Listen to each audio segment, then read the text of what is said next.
Assalamualaikum warahmatullahi wabarakatuh. Selamat datang di channel YouTube aku, Indri Yuliasari. Nah, di video kali ini aku akan menjelaskan apa saja sih yang perlu kalian perhatikan saat kalian membeli emas. Nah, jadi emas itu kan terbagi dua. Ada emas muda, ada emas tua. Emas muda itu aku nyebutkannya dalam persen ya, karena memang terbiasa nyebutkannya dalam persen.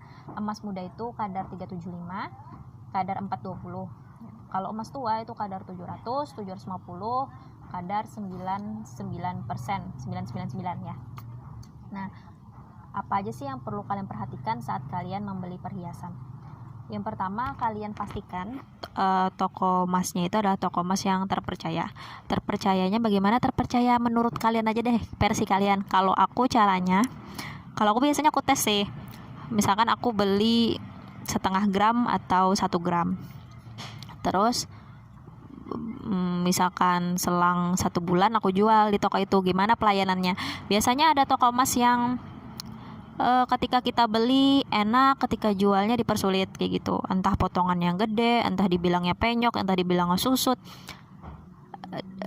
dan jadinya merugikan customer. Nah, itu tidak terpercaya kalau menurut aku. Tapi kalau yang terpercaya itu ketika kita beli ataupun jual itu prosesnya mudah dan enggak banyak maksudnya enggak merugikan kita kayak gitu.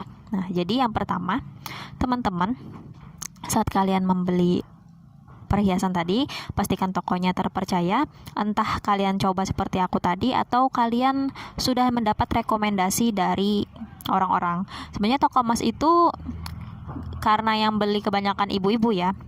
Jadi ibu-ibu itu kan kebanyakan ngomong istilahnya ngerumpi lah istilahnya ya. Jadi ketika dia merasa toko emas itu bagus, maka dia akan merekomendasikan. Jadi mudah sekali buat teman-teman untuk mencari toko emas yang recommended lah di kota kalian ya. Makanya banyak-banyak ikut grup emas, baik itu di Facebook, atau banyak-banyak bertanya juga kepada keluarga atau tetangga saat mau membeli emas kayak gitu. Jangan ke tetangga deh, ke keluarga aja. Pokoknya tanya ke teman yang biasa beli emas, tanya dia di mana sih toko emas yang rekomendasi kayak gitu ya.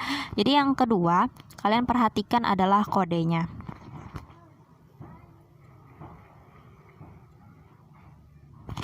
Jadi teman-teman, di emas itu ada kodenya ya. Itu biasanya bikinan pabrik. Tapi ada juga kadar emas murni yang 99 itu yang tidak memakai tok. Ya, tidak memakai tok. Jadi jadi kayak gini.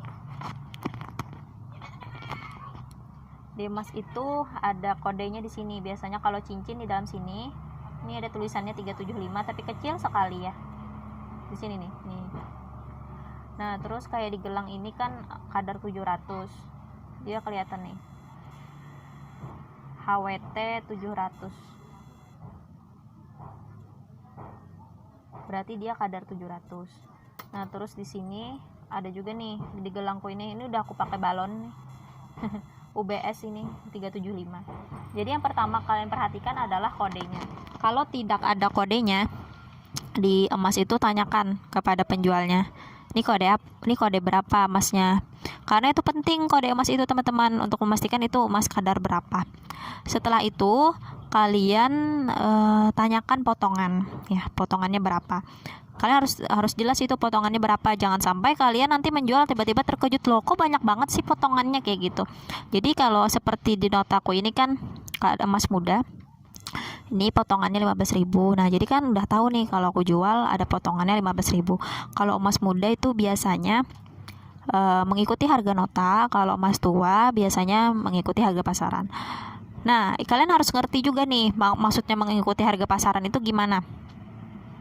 Jadi teman-teman, kalau kalian misalkan beli nih kayak ini emas kadar 700. Kalau sekarang harganya itu, dan ini misalnya potongannya 30.000 ya per gram, emas 700 gelangku ini, anggap harganya 800.000 per gram.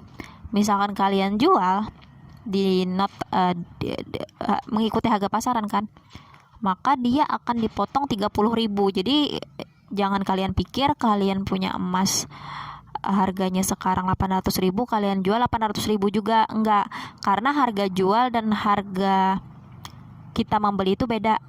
Sama aja seperti Antam sih. Jadi ketika kalian beli 800.000 hari ini, kalian jual itu bakal dipotong 30.000, ada potongannya. Nah, potongannya itulah yang namanya itu sudah perjanjian di awal potongannya berapa. Nah, seperti itu teman-teman. Jadi itu yang harus kalian perhatikan. Terus yang kedua yang kalian perhatikan adalah modelnya. Kalian harus tentukan tuh, misalkan gelang atau cincin atau kalung itu kalian beli mau kalian pakai hari-hari kah atau kalian pakai sesekali aja kah, itu harus kalian perhatikan modelnya.